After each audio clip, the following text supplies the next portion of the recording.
The summer morning unfurled with a serene stillness, the kind that wraps around you like a soft, warm blanket. I savored it, standing on my porch with a steaming mug of coffee, feeling the sun's early rays embrace my skin.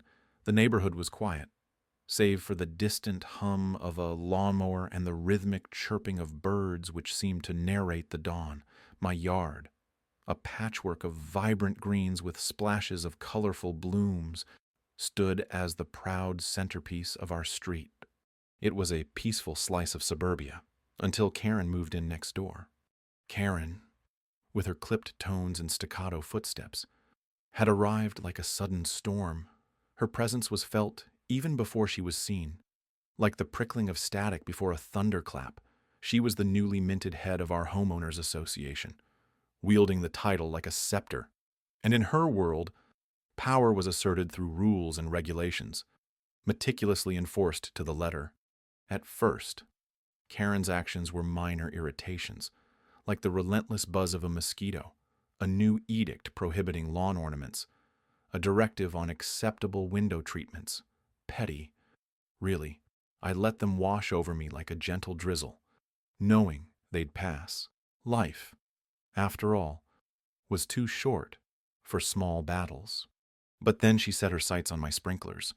My sprinklers were my pride, discreetly nourishing the lawn with a delicate mist in the early hours. They were the secret to my garden's lush vitality, a silent partner in my horticultural endeavors. Karen, however, saw them as an affront, a breach of some unwritten code of aesthetics that only she seemed privy to. I discovered their severed remains one morning, the tubes lying limp and lifeless, like discarded snakes on the grass. A note fluttered nearby, a few terse words scribbled in Karen's precise hand, reminding me of a regulation I had never heard of. I stood there, the morning's peace shattered, feeling the slow churn of anger rising. For a moment, I imagined a confrontation, words like arrows, voices raised. But then I exhaled, letting the tension seep away into the earth. Karen thrived on conflict. I would not feed her need. Instead, I repaired the damage. Quietly and efficiently, I salvaged what I could and replaced what I couldn't. The sprinklers would rise again, stronger than before. My garden would not surrender to her whims. As I worked, I pondered the nature of power and control. Karen's need to dominate, to impose her will, seemed more like a cage than a crown. My defiance was not in words or confrontation, but in resilience and resolve. I was a stone in her shoe, an irritant she could not remove. The air was still as I finished, the sun now higher, casting long shadows across the lawn. I stood back, admiring the quiet victory of my repaired sprinklers, their gentle promise of life restored. As the water arched gracefully onto the grass, I felt a sense of calm settle over me. This was my home, my sanctuary, and no amount of petty tyranny would change that. Karen might have cut my sprinklers, but she didn't understand the flood she could trigger with unchecked persistence. That day would come, but not yet. For now, I would watch and wait, knowing that real strength lies not in the loud clamor of control, but in the quiet persistence of nature's gentle reclamation. The morning light slanted through my blinds, casting stripes across the kitchen floor. A war zone now of forgotten coffee cups and unopened mail. I stood by the sink, watching the droplets race down the window pane, like the remnants of my patience, slowly eroding under the relentless pressure of Karen's tyranny. It began subtly. A letter slipped under my door, crisp and officious, the HOA's emblem emblazoned on the header, a symbol now synonymous with Karen's vendetta. Your lawn is not in compliance, it read, citing an obscure regulation about grass height. My grass, trimmed like a soldier's buzz cut, was apparently an affront to HOA decorum. Karen was meticulous in her absurdity. Rules, it seemed, were her weapon of choice. But her true talent lay in her ability to weave an intricate web of gossip. I walked through the neighborhood, my once familiar street now tinged with suspicion. As curtains shifted and whispers slithered like serpents through the hedges, my name, once a casual greeting, had metamorphosed into a cautionary tale. Funny how quickly words could change shape. I wondered at her zeal. Was it a desire for power, a need to assert dominance? Perhaps it was boredom, a restless energy that required a target. Whatever drove her, it seemed personal, a vendetta crafted with precision, wrapped in the guise of community concern.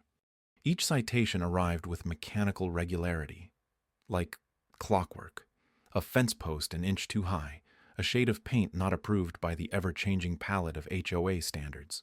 Standing alone in my garage, I examined each freshly printed notice, their ink still wet with the scent of perfume malice. It crossed my mind to fight back, to match her pettiness with pettiness. But the thought was fleeting. Engaging on her level felt like wrestling a pig in the mud. I had no desire to get dirty. Instead, I observed Karen's movements, her allies, the patterns of her patrols through the neighborhood. Her routine was as predictable as the sunrise. I made notes, mental and physical. On a notepad of recycled paper, I was patient. I was quiet. I was waiting. The sprinklers, now dormant beneath a sodden lawn that cried out in thirst, seemed at peace. Their silence was a reminder of her handiwork, destroying the old to impose the new. It was her modus operandi. Irony dripped in like the water that once nourished my garden, unbeknownst to Karen. Her actions had set into motion a countermeasure she couldn't foresee. The earth beneath my house and hers was a labyrinth of pipes, valves, and reservoirs, a hydra waiting to awaken. Her focus on rules and appearances had blinded her to the nuances of the land itself. Nature, capricious and unpredictable, could not be tamed by HOA mandates. A storm was coming not of my making, but a force inevitable and indifferent. I played the part of the compliant neighbor, fixing the fence, adjusting the paint. Each small concession was but a mask, a distraction. There was something liberating in knowing her victory was hollow. A new notice arrived, the paper crisp against my fingers. Your mailbox is non-compliant. I couldn't help but smile. It was a small, absurd hill upon which she chose to stake her claim, but I had learned to let her believe she was winning. In the end, it would be the flood that washed away her fortress of rules, a force unstoppable and unyielding, and I would be there, calm amid chaos, watching as the waters rose around her. A day after discovering my mutilated sprinkler system, I felt the sting of injustice simmering beneath my skin. I was no stranger to the petty caprices of Karen, the self-appointed queen of our HOA. But this was a transgression that demanded a response. Her smug satisfaction had been palpable, like the thick humidity before a storm. She'd expect me to retaliate in anger, to stomp to her doorstep with fury in my eyes. But there's power in patience, and I had learned the art of quiet retribution. The garden was silent, save for the gentle rustle of leaves as the wind whispered through them. I kneeled beside the decapitated sprinklers, their once sturdy heads now lying in the dirt like fallen soldiers. A part of me mourned for their silent suffering. This was more than a mere inconvenience. It was an invasion, a theft of joy from my sanctuary. I began my counter not with a single word, but with a camera. Every angle of destruction was documented, each image a testament to her pettiness, captured through the lens of cold, unyielding truth. Evidence, they say, is the foundation of justice. And I was building my case, one photograph at a time. Karen had underestimated me. She mistook my silence for submission, but in reality, I was like the calm before a storm, biding my time. My plan was subtle, a slow burn rather than an explosive burst. I contacted the city's water authority, weaving my tale of woe with an artful blend of truth and theatrics. They were sympathetic to the plight of a citizen wronged, and an inspector was sent to evaluate the situation. Karen's yard, adjacent to mine, shared the same water line. an oversight she'd failed to consider in her calculated vandalism. The inspector had been thorough, tracing the serpentine pipes that wound beneath our properties. His findings were enlightening. A long-standing leak, an underground flood, invisible to the naked eye but insidious in its persistence, had been slowly eroding her prized lawn. I watched from my window as Karen's perfect grass was peeled away to reveal the muddy truth beneath. Her expression was a study in disbelief, her mouth a thin line of outrage. The irony was delicious. Her sabotage had triggered her own downfall. A letter from the HOA arrived shortly after. Laced with the perfumed politeness of bureaucratic reprimand, the leak was a violation, they said, and she was responsible for the repairs. I could almost hear her indignant huff through the inked words. She had played a game of dominoes and unwittingly set herself up for a cascade of consequences. I took a slow, deliberate walk around my garden, the air crisp with the scent of justice served. The sun filtered through the leaves, casting dappled shadows on the ground. My sanctuary, though scarred, was resilient, and so was I. The sprinklers would be mended. The grass would grow anew, and my resolve fortified by the quiet triumph of patience over pettiness. There's a certain poetry in the fall of a tyrant. Karen, now deflated, her crown of thorns removed, had learned a lesson, the kind of lesson that only nature, with its impartial hand, could teach. I reveled in the irony. Sometimes, the most effective revenge is simply allowing people to dig their own graves and handing them the shovel. The early morning light seeped through the blinds, casting striped shadows across the floor. I sat at my desk, the remnants of last night's research still scattered like autumn leaves around me. The coffee in my mug had gone cold, but it didn't matter. I hadn't slept. Not really. There was a resolve within me now, a quietly building storm. Karen had overstepped, her scissors snipping through more than just my water lines. She'd cut into something deeper, igniting a resolve that flowed through me like an underground river. I could almost hear the rush of water beneath my feet, feel the swell of it as I leafed through the HOA bylaws. The law is a peculiar thing. It wraps around those who understand how to wield it like a carefully tailored suit.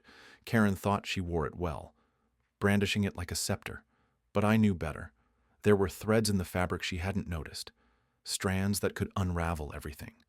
I gathered my evidence, piecing together the narrative she had unwittingly authored, the bills for the repair of the sprinkler system, the photographs of the flooded garden, the emails detailing her aggressive insistence that I keep a pristine lawn despite the restrictions she'd imposed.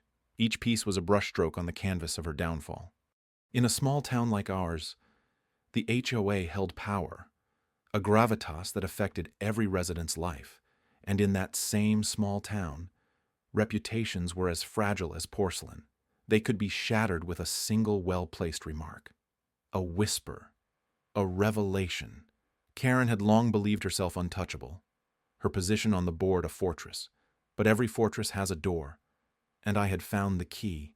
My attorney, a sharp-eyed woman with a mind like a steel trap, had listened quietly as I laid out my case. She understood the intricacies of this game, the subtle dance between legalities and the court of public opinion. Her nod was all the encouragement I needed. The day of the board meeting arrived draped in gray clouds, promising rain. As I walked into the community center, the whispered conversations quieted, eyes following me with a mix of curiosity and unease. Karen sat at the head of the table, her expression a mask of confidence that didn't quite reach her eyes.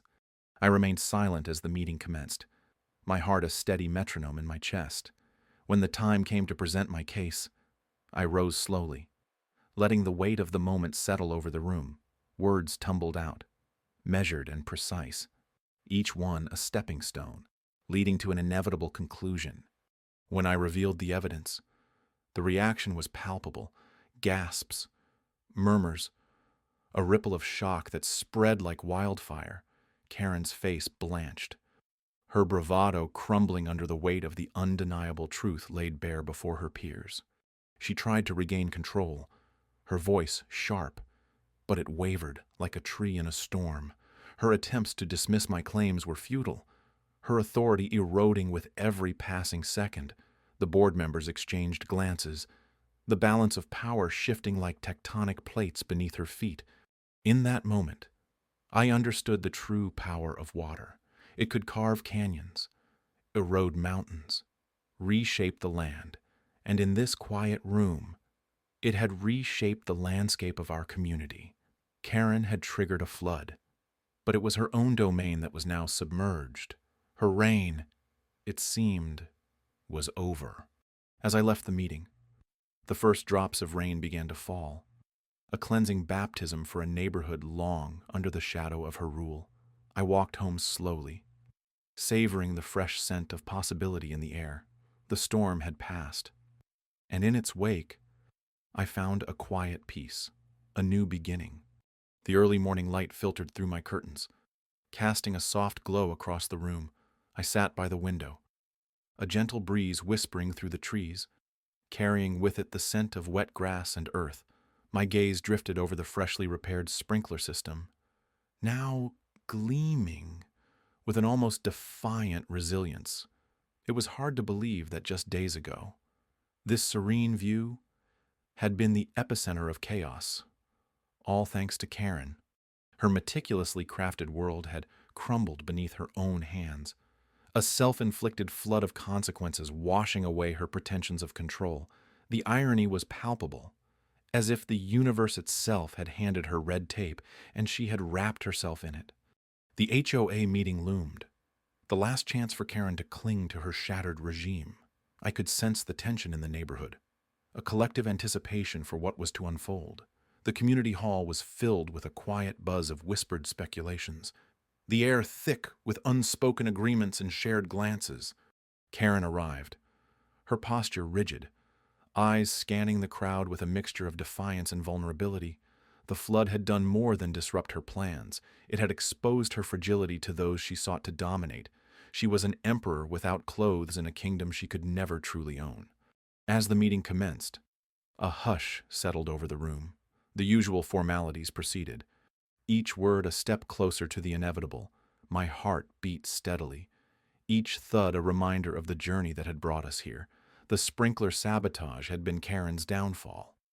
Her own attempt to control nature had unleashed its fury in an unexpected twist of fate.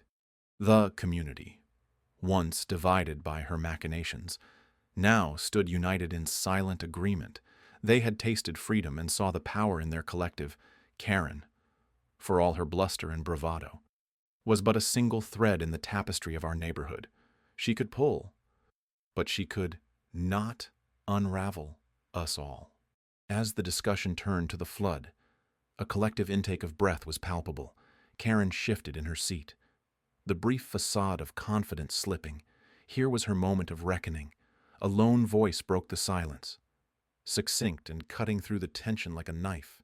It was a statement, simple yet profound, questioning her motives, her authority, her place amongst us. In that instant, the weight of her isolation was tangible. Her veneer of indomitable will cracked, revealing the uncertainty beneath. The whispered truths of the community became a chorus, each silent voice echoing the sentiment of the one who spoke. It was not an attack, but a revelation, a communal acknowledgement of the power dynamics that had been upended. Karen's silence spoke volumes. Her eyes flickered briefly to meet mine, a flicker of recognition passing between us. In that shared glance, there was understanding. She had orchestrated her own demise, and now she stood, not defeated by us, but by her own hand. The meeting concluded with a renewed sense of community. The aftermath of Karen's actions had reminded everyone of the strength found in unity, the resilience born of shared purpose. As the crowd dispersed, a quiet peace settled, the kind that speaks of new beginnings. Outside, the sun warmed the earth, drying the remnants of the flood. The grass stood tall, no longer bowed by the weight of water, a testament to nature's capacity for renewal. In the end, it was not Karen who had triggered the flood, but a community, awakened and unbroken, that had emerged from it.